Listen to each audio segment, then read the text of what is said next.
Narzędzia do testów wydajnościowych stanowią niezastąpione wsparcie dla programistów, pozwalając na badanie wydajności i skalowalności aplikacji podczas rosnącego obciążenia. Warto jednak zaznaczyć, że nie wszystkie funkcjonalności są dostępne w każdym narzędziu, szczególnie w przypadku rozwiązań open source. W przypadku pracy z nowymi, mniej popularnymi narzędziami, często potrzebujemy sięgnąć po niestandardowe rozwiązania.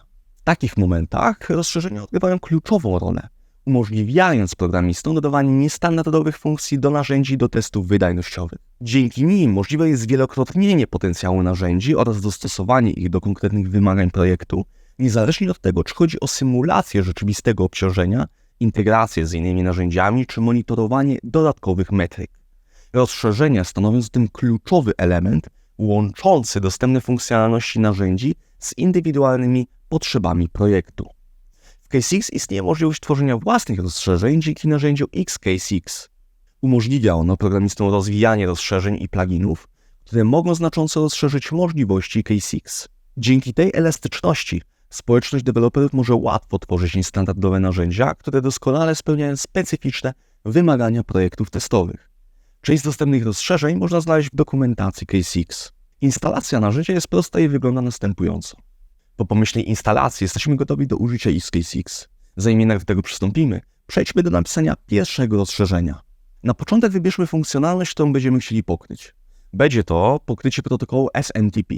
Simple Mail Transfer Protocol to protokół komunikacyjny używany do przesyłania wiadomości e-mail w sieci. Pierwszym krokiem w celu utworzenia rozszerzenia jest napisanie prostego szablonu, który następnie będziemy rozbudowywać o dodatkowe części. Skrypt rejestruje moduł o nazwie Case6 XSMTP za pomocą funkcji modules.register. Rejestracja umożliwia późniejsze używanie tego modułu w skryptach testowych napisanych w języku JavaScript.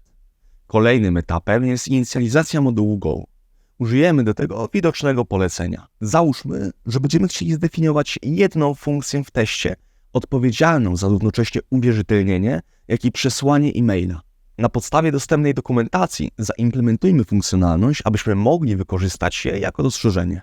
W zaimplementowanej logice zawierają się następujące elementy. Po pierwsze, definiowana jest struktura o nazwie Options, która zawiera pola Subject, Message oraz UDW. Są to opcjonalne parametry, które mogą być przekazywane podczas wysyłania e-maila.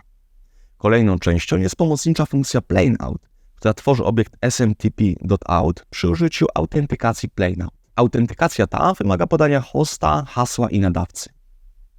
Główna funkcja nosi nazwę SendMail i realizuje ona wysyłanie e-maila. Przyjmuje ona jako parametry host, port, nadawcę, hasło, odbiorcę oraz opcje.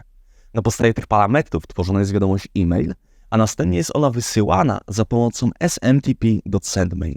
Go.mod.id to polecenie, które synchronizuje plik go.mod z rzeczywistymi zależnościami używanymi w naszym kodzie.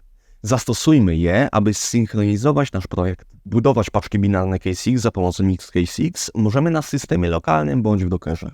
Drugie z rozwiązań jest bardziej stabilne, ponieważ niweluje możliwość błędów po stronie używanego systemu bądź dystrybucji. Do tego konieczne jednak jest zbudowanie obrazu. Jego przykład możecie znaleźć w moim repozytorium. Przejdźmy do budowy obrazu lokalnie. W ten sposób zostanie utworzony plik binarny o nazwie Case6. Przykład skryptu, który możemy uruchomić za pomocą rozszerzenia, wygląda następująco.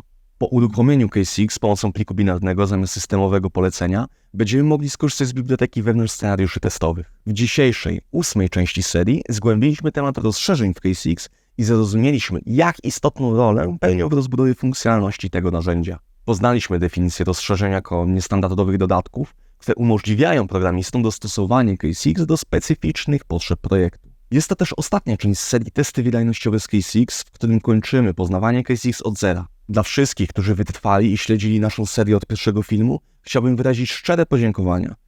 Mam nadzieję, że zyskaliście wgląd w możliwości i potencjał, jakie oferuje Case6 oraz zdobyliście cenne umiejętności potrzebne do skutecznego testowania wydajności aplikacji. Jeśli ten film Ci się spodobał, zostaw łapkę w górę i subskrybuj nasz kanał.